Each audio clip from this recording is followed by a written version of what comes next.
ಈ ಮೂವಿಯಲ್ಲಿ ನಾನು ಸಾಹಿತಿ ಸೆಕೆಂಡ್ ಹೀರೋಯಿನ್ ಕ್ಯಾರೆಕ್ಟರ್ ಮಾಡಿದ್ದೀನಿ. ತುಂಬ ಚೆನ್ನಾಗಿದೆ. ಪ್ರೆಸ್ ರಿಪೋರ್ಟರ್ ಆಗಿ ಪ್ರತಿಯೊಂದು ಒಂದೊಂದು ಸೀನಲ್ಲೂ ತುಂಬ ಡೀಸೆಂಟಾಗಿ ಎನ್ಕ್ವೈರಿ ಮಾಡ್ತಾ ತುಂಬ ಚೆನ್ನಾಗಿದೆ. ಇನ್ನು ಶೂಟಿಂಗ್ ಸೆಟ್ ಅಂತ ಬಂತಂದರೆ ಎಲ್ಲರಿಗೂ ಮುಂದೆ ನಾನೇ ಇರ್ತಿದ್ದೆ. ನೈಟ್ ಕೂಡ ನಿದ್ದೆ ಮಾಡಿದೆ. ನಾಳೆ ಏನು ಸ್ಕ್ರಿಪ್ಟ್ ಇದೆ, ನಾಳೆ ಏನು ಸೀನ್ ನಡಿಬೇಕು ಅಂತ ನೈಟೆಲ್ಲ ಕೂತು ಬರೆದು ಅಸಿಸ್ಟೆಂಟ್ ಡೈರೆಕ್ಟರ್ ಆಗಿ ನಂದು ಎಷ್ಟು ಲಿಮಿಟ್ ಇದೆ, ಒಂದು ಹುಡುಗಿಯಾಗಿ ಅಸಿಸ್ಟೆಂಟ್ ಡೈರೆಕ್ಟರ್ದೊಂದು ಪೊಸಿಷನ್ ತಗೊಂಡು ನಾನು ಎಷ್ಟು ಮಾಡ್ಬೋದು ಅದು ಲಿಮಿಟ್ ಮೀರಿ ನಾನು ಮಾಡಿದ್ದೀನಿ.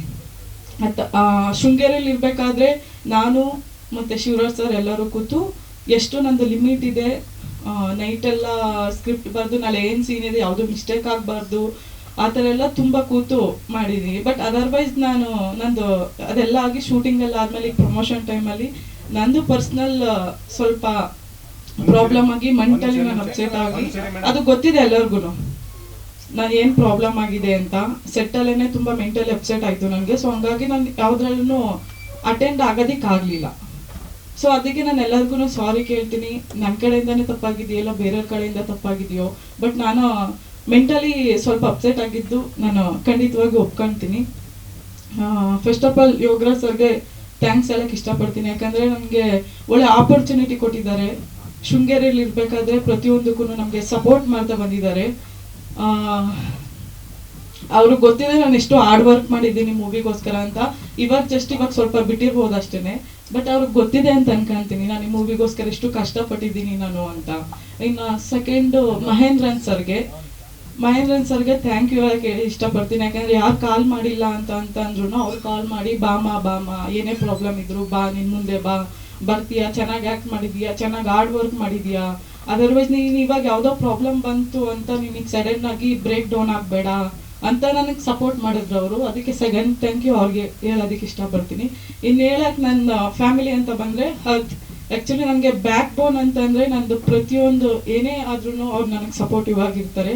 Thank you. ಅವ್ರಿಗೆ ನಂಗೆ ಇಷ್ಟೊಂದು ಒಳ್ಳೆ ಈ ಥರ ಚಾನ್ಸ್ ಸಿಗೋದಕ್ಕೆ ನೀವೇ ಕಾರಣ ಅಂತ ಹೇಳ್ತೀನಿ. ಇನ್ನು ನನ್ನ ಜೊತೆ ಆ್ಯಕ್ಟ್ ಮಾಡಿರೋ ಮಹೇಶ್ ಅರವಿಂದ್ ಅಂತ ಪೊಲೀಸಾಗಿ ಆ್ಯಕ್ಟ್ ಮಾಡಿದ್ದಾರೆ. ಅವರೂ ಅಷ್ಟೇ ತುಂಬ ಸಪೋರ್ಟಿವ್ ಆಗಿದ್ದರು.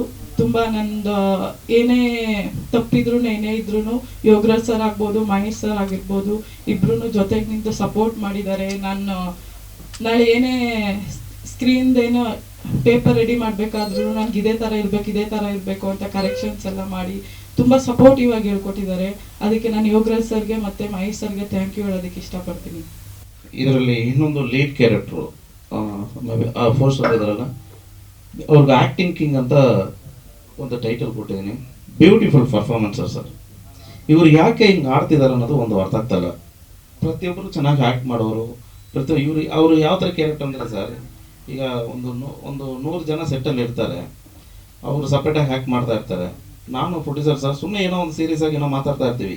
ಏನಾದರೂ ಆ ಕಡೆ ತಿರುಗಿ ನಾನು ಮಾತಾಡ್ಬಿಟ್ರೆ ಸಾಕು ಕಾಂಟ್ರವರ್ಸಿ ಶುರು ಆಗುತ್ತೆ. ಅಯ್ಯೋ ನನ್ನ ಬಗ್ಗೆನೇ ಮಾತಾಡ್ಬಿಟ್ಟವ್ರು ಅಂತ ಸೈಕೋ ಆಗ್ಬಿಡ್ತಾನೆ ಮನುಷ್ಯ ಅಲ್ಲೇ. ಅಂದರೆ ಒಂದು ಮಗು ಥರ ಅದನ್ನು ಟ್ರೀಟ್ ಮಾಡಿ ಇಲ್ಲಿ ತನಕ ಕರ್ಕೊಂಬರೋದು